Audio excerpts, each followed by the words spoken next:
খ্রিস্টান ধর্মাবলম্বীদের ইস্টার পুনর্মিলনী ও শুভকামনা উপলক্ষে আয়োজন করা হয় আলোচনা অনুষ্ঠানের।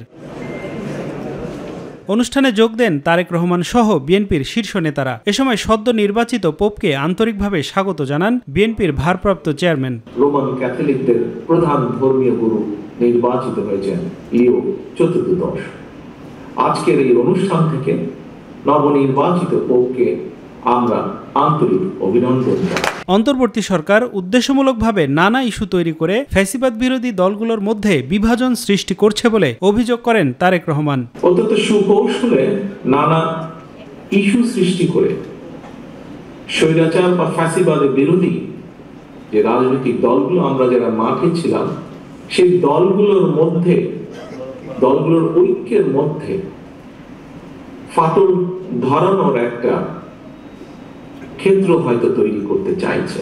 সাবেক রাষ্ট্রপতি আব্দুল হামিদের দেশত্যাগের প্রসঙ্গে তারেক রহমান বলেন, সংস্কারের নামে সময় ক্ষেপণ করে এই সরকার স্বৈরাচারদের নিরাপদে দেশত্যাগের সুযোগ করে দিচ্ছে। একজন সাবেক রাষ্ট্রপতি বিমানবন্দর দিয়ে চলে গিয়েছে দেশ ছেড়ে। যেভাবে চলে গিয়েছে সেটিকে যদি আমরা মিলাই তাহলে দেখব যে 5ই আগস্ট আরেকজন দেশ ছেড়ে পালিয়ে গেছে, ইনিও অনেকটা সেভাবেই পালিয়ে গেছে। কিন্তু এখন বলা হচ্ছে যে অন্তর্বর্তীকালীন সরকার নাকি তার এই দেশ ত্যাগের ব্যাপারে কিছুই জানে না। সংস্কারের নামে সময় ক্ষেপণ করে অন্তর্বর্তীকালীন সরকার একদিকে যেমন হয়তোবা পলাতক স্বৈরাচার এবং তাদের দোসরদেরকে নিরাপদে দেশ ত্যাগের সুযোগ করে দিচ্ছে।